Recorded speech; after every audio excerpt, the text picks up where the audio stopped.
to Trefor Murphy, who is the founder and CEO of Cooper Fitch, a leading recruitment and HR advisory consulting firm here in the GCC. Now, Trefor, we're also going to be talking about a new report you've just published. It's entitled Redefining Work, AI and the Future of Talent. So we'll come on to that in just a moment. Meanwhile, welcome. Thank you very much.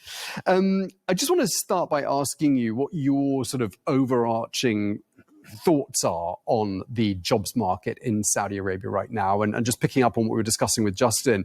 I mean, are you seeing any significant shifts in trends, hiring patterns in the market?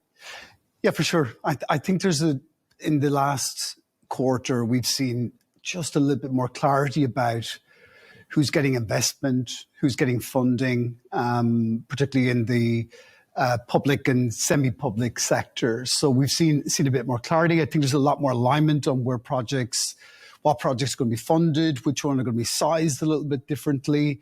So that's very important in terms of providing clarity on recruitment and search work. So we've certainly seen that projects with better return on investment or perceived return on investment. There's a number of strategic projects that will keep getting investment.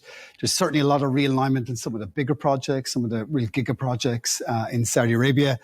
And we're certainly seeing that some of the projects with strong timelines, so time-based projects such as the Asian Cup, Asian Games, Expo and World Cup, really seeing where there's going to be a huge amount of growth.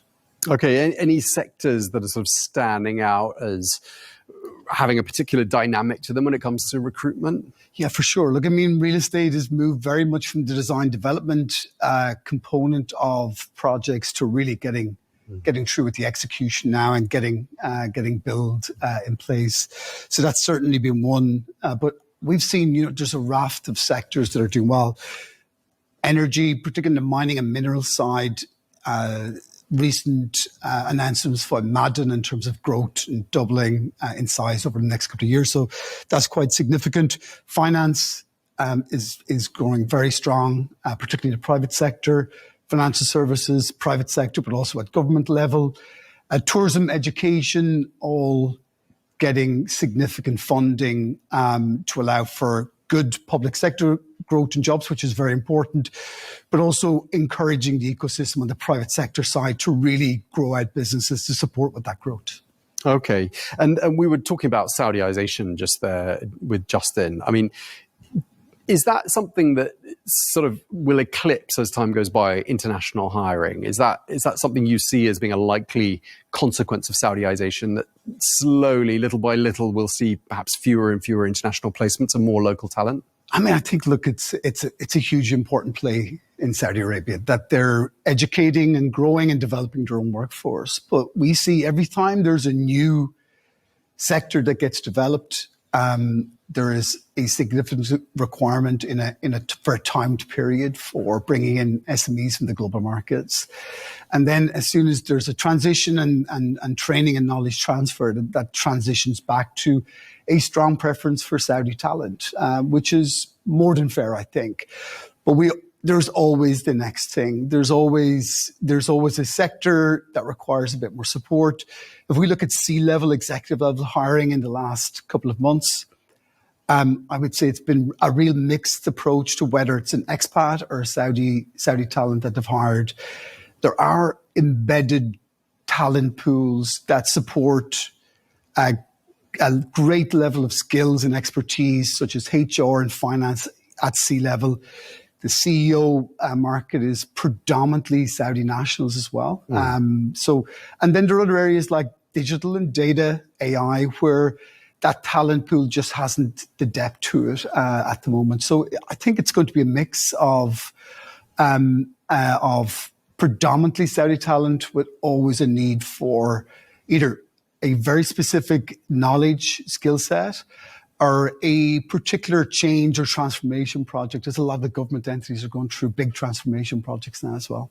I think last time we spoke, we were talking about how there are these myths and misconceptions about packages in Saudi Arabia. And we were talking with Justin just now about, this idea that, Cristiano Ronaldo has sort of blazed the trail for salaries. And if you go and live in Saudi Arabia and you get recruited to head up a big firm, you might have a salary just like him. Do you think those myths are slightly being done away with? So people starting to realize the reality is not a Cristiano Ronaldo salary? Of course, I would be in Riyadh today if that was the case. So no, look, I think there's very little differential between what the UAE will pay in salaries and what Saudi will pay in salaries. Maybe marginal, strong single digit, 8-10% max of a differential. A number of years ago, it was different. And I think it's merged into into a country and into cities where they're very livable for expats. They're also competing with Saudi talent. This is not we just want to have nationals working for us. This is CFOs in Saudi are as good as CFOs internationally. And it's taken a decade of really strong learning and education and some knowledge transfer from the expats that maybe spent a lot of time there up until recently. But there are very little difference between salaries in Saudi and UAE. But it's still in the top 75 percentile of global salaries, even before you look at the tax differentials between Saudi and working in other countries. Okay, well, let's turn our eye to your report, Redefining Work, AI and the Future of Talent. Now, when you started out on this report with your team, what were you seeking to find out? It's a great question. I think we just wanted to really understand, outside of the hype around AI, how is this going to impact the workplace? People talk about, I've been listening to decades of people saying we'll all be replaced with robots of one kind or another. And we wanted to see what's the reality of the impact of AI for now and into the future. And what we've seen is very, very interesting, which is very little impact in the jobs market.